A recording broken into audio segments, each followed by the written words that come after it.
As-tu déjà entendu des personnes âgées, les yeux pleins de tristesse et de nostalgie, parler de leur regret de ne pas avoir osé essayer de prendre le risque de faire quelque chose dans leur vie? Et ces personnes qui le réalisent trop tard n'ont qu'une seule envie, celle de te conseiller de ne pas faire comme elles, de surmonter tes peurs pour oser et d'en profiter pour essayer d'écrire une histoire différente, une histoire sans regret.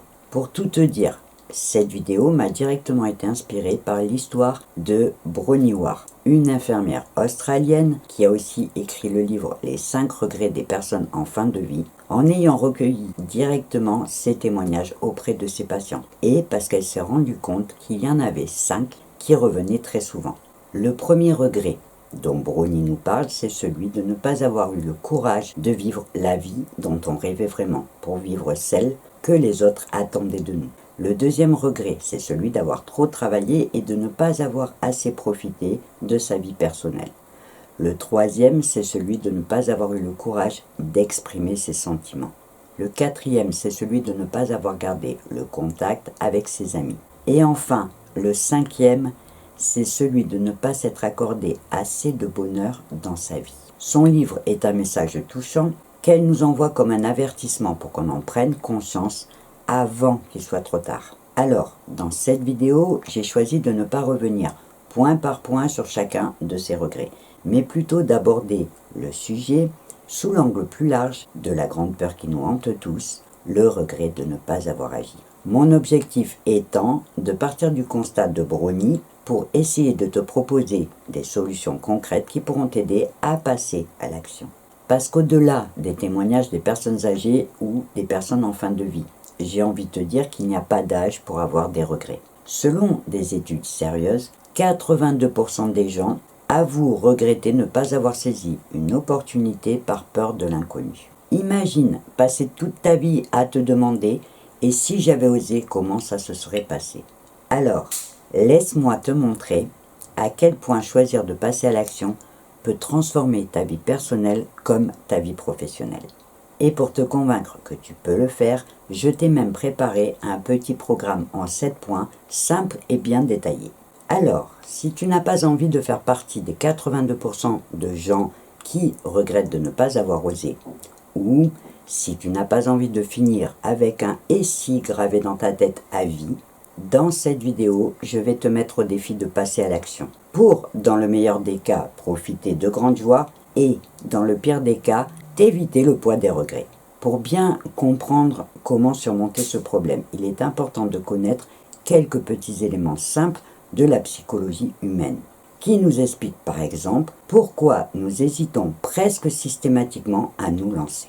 Les raisons les plus évidentes, bien que différentes selon les personnes, tournent toujours autour des peurs, de l'inconnu, de l'échec, du jugement des autres et du confort de la routine qui nous pousse à éviter les changements. Sans parler de notre cerveau qui est programmé pour assurer notre survie, donc nous éviter de prendre des risques. Et en général, s'ajoute à ça nos propres fausses croyances et nos impuissances apprises. Alors, il faut bien reconnaître que rien n'est fait pour nous motiver.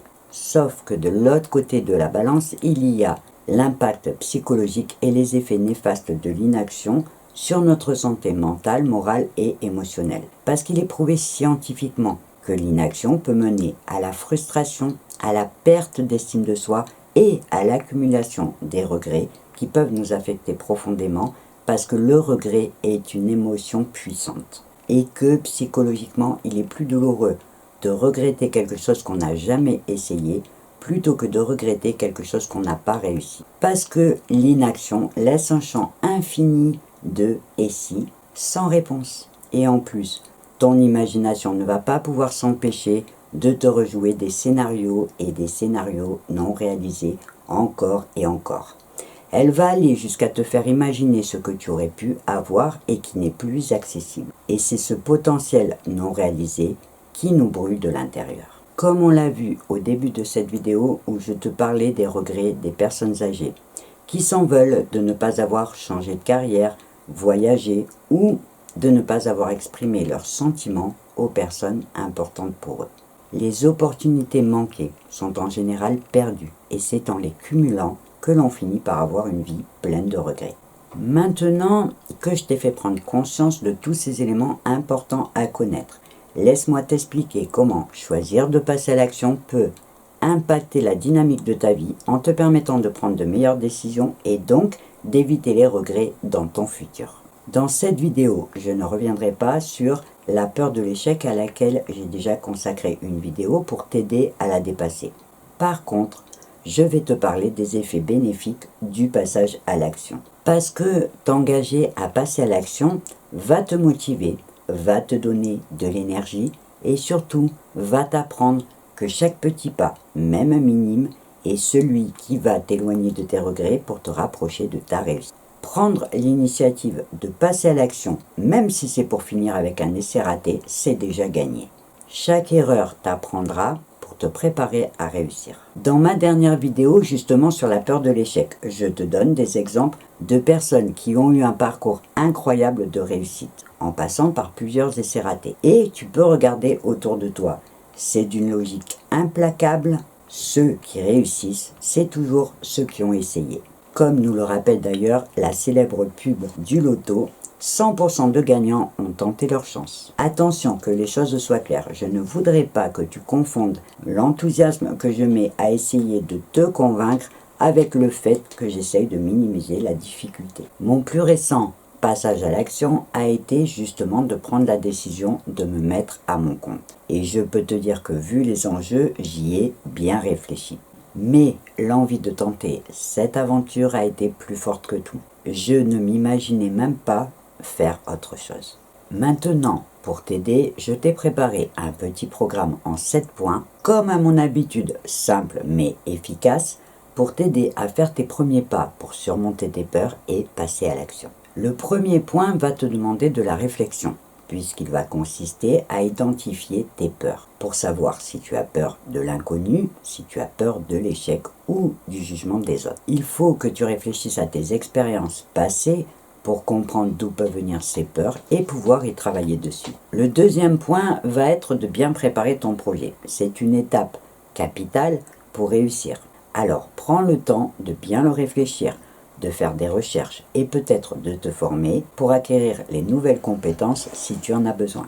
Le troisième point va être tout simplement de te fixer des objectifs atteignables, mais significatifs pour toi, qui vont te permettre de progresser sans te décourager. Le quatrième point que je te conseille, c'est de créer un petit journal de ta progression, ce qui va te permettre de te voir évoluer et de renforcer ta motivation. Et je rajouterai aussi, même si c'est facultatif, que je te conseille de prendre l'habitude de fêter tes petites victoires, sans aller jusqu'à sortir le champagne, mais trouver un moyen de te féliciter de tes petites avancées, ce qui te permettra de renforcer ta confiance en toi. Le cinquième point que je te conseille, c'est de choisir d'avancer progressivement, en augmentant graduellement la difficulté. Commencer par des toutes petites actions, des petits projets, ce qui va te permettre de ne pas te sentir dépassé et donc découragé.